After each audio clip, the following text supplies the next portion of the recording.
Hello and welcome to Illuminations with Tiina and Fi. For you who desires a life of abundance. I'm Fi. And I'm Tiina. Hiya, Tiina. Hello. Hello. So welcome to the theme for this month, which is belonging. And why belonging, you may ask? Well, Tiina and I worked through our book, as you know, and our third chapter is about connection. And as we all know, we are very hardwired for connection and belonging. So we thought we would take this opportunity in the light of a book that I'm sure Tiina will discuss has been recently published. We thought we would look at that this month. So Tiina, belonging. What are your thoughts around belonging? Why belonging? What is belonging?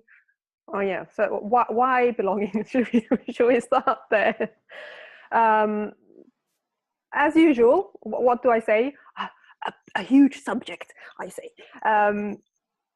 Really something that is actually talked about a lot. Obviously, Brene Brown came out with her new book, Braving the Wilderness, the quest for like true belonging while standing on your own, or being prepared to stand on your own for what you believe in, for your authentic self as well. But lots of other little TED Talks and things like that appearing, and it's not just that belonging is kind of important and makes us feel good. It's actually vital to our life. And people who have belonging and social interaction, preferably face to face in real life, live longer. And it's a greater predictor of long life than obesity, smoking, drinking, flu vaccine, and all of those things. So top of the list is social connection, and second is close relationships. That's why we're talking about belonging. And what Brene Brown really talks a lot about is the difference between belonging and fitting in. You know, true belonging is where you can be yourself and not kind of hustle for a position where you're liked, but you are loved for who you are. And that, of course, can be a very, very vulnerable position to be in a group of people kind of and showing up as yourself and then be rejected. And of course, that is about our survival. As we know from long ago, if you got rejected from the group, you were dead. That's it. That was it for you. So, and of course, it is the storytelling and the interpretation of people not wanting you to belong. That's rejection, isn't it? It's not. You know, we're not saying that is what it is in reality. Well, sometimes it is, and sometimes it isn't. I mean, you know, sometimes you are pushed out of a group because you're not cool enough, or you don't look a certain way, or you know, being bullied. You know, you don't belong. You're not. You know, you're different, or whatever. Or we are making you different and letting you know that in very cruel ways. So yeah, but that's why we're talking about this subject, because it's actually important to our lives. And so for you, what does belonging mean for you as an adult Tiina? It means daring to be myself with the people that I feel I belong with. That those people hear me, you know, and care for me, and I do the same for them. And that my opinion is valued. Let's take me and you. I don't need you to agree with me, but as long as you can hear me out and kind of go, okay, you think that, well, I think this, and we don't have to agree, but there's still that kind of love.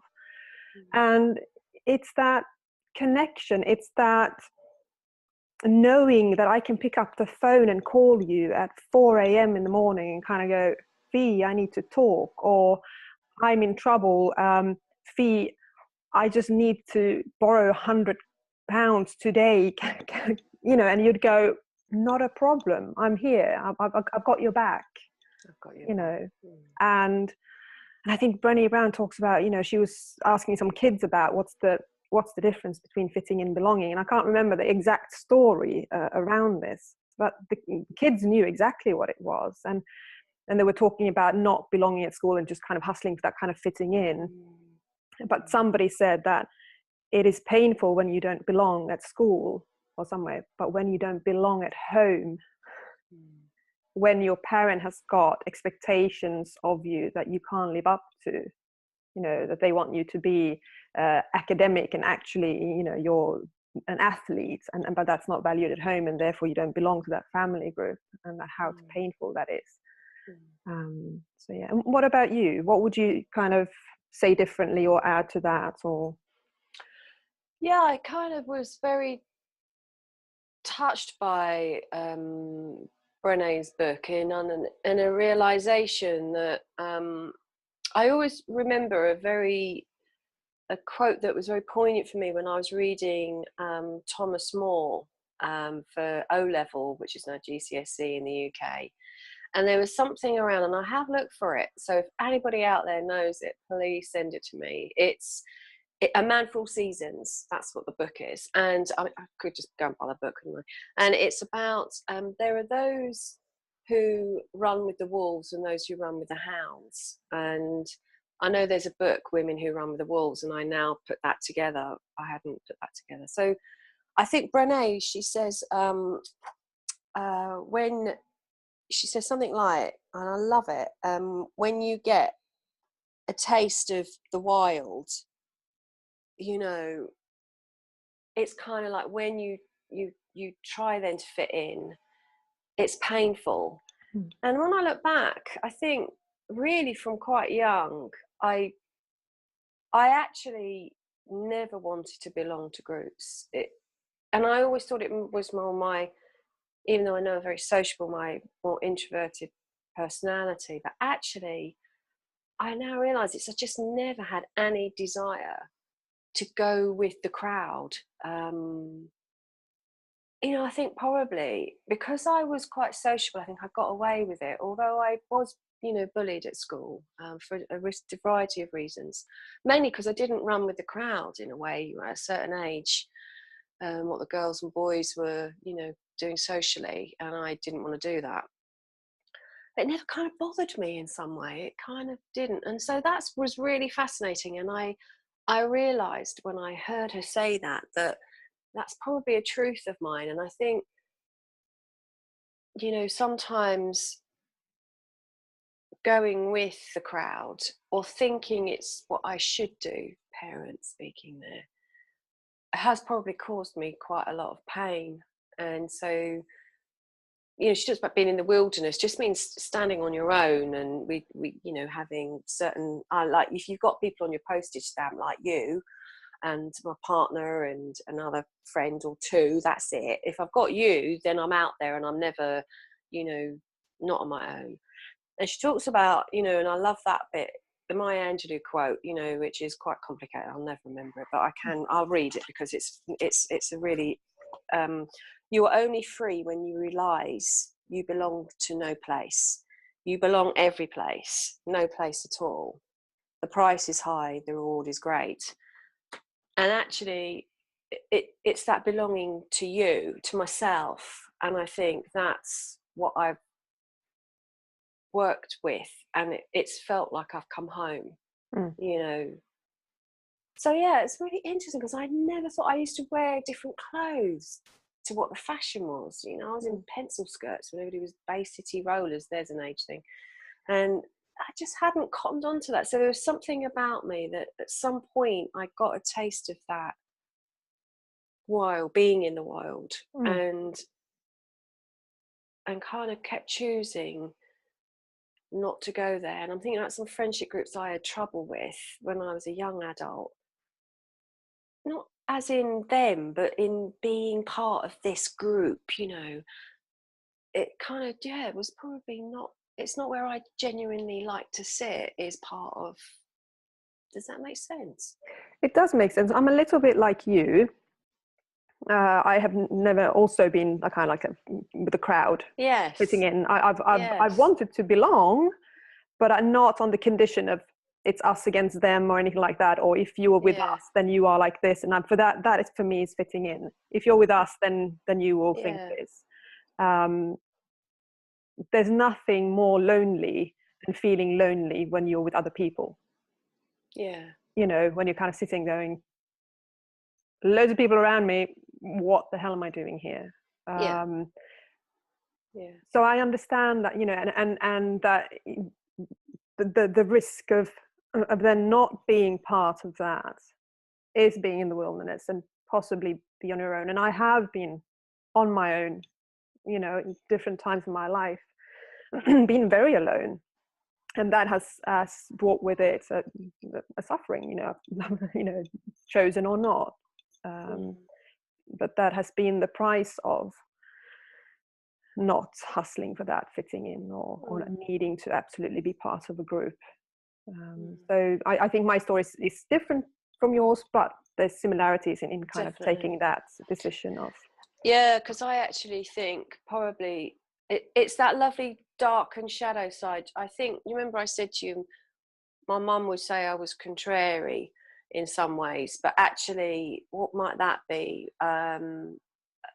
Individual, I suppose I might say, in my positive, in my shadow and light side.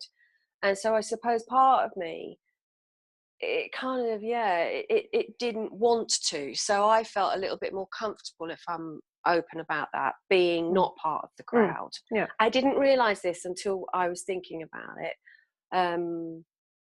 I really didn't put that together until recently, because I know I was bullied, and it was quite serious bullying. But it's funny, it's never been something I've ever had to want to kind of sort out, because I just don't think I cared in some ways. It was like, but I don't really care, really, because you're not the kind of crowd I want to hang out with. So, but did you then have a strong belonging to your family, or the Irish community, or something like that there was always something to fall back on?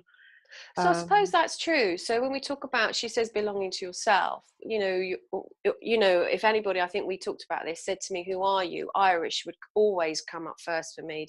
It doesn't matter about sexuality, anything like that. It would be Irish. So you're right. I had a very strong connection to my identity as being Irish. And maybe that was part of it, I hadn't thought about that. Because I know it's only more recently I've come into more being belonging to me and being comfortable in me. I've really let go of a lot of rubbish to get to that place. So it wasn't like that was there. So that's a good point. And I just always had one or two really great friends, just one or two, and that was enough for me, to probably go, this is all right. Interesting. So yes, belonging to within ourselves, belonging within community, and connection as part of that, I think. Definitely. Anything else at this point around belonging? I think we're out of time, so it doesn't matter. We are. We'll catch up the thread next time. Okay. So thank you very much, Tiina, and thank you, listener, for listening. And if you have a comment, please do. Raise any questions, raise any thoughts you have, any challenges you have or have had about belonging. Please do subscribe. We really are aiming to get to 100 so that we can have our own name on our YouTube channel. And thank you very much for listening. And we look forward to joining you next time when we start to explore, how do we go about belonging? See you Thank you, Tiina. Bye.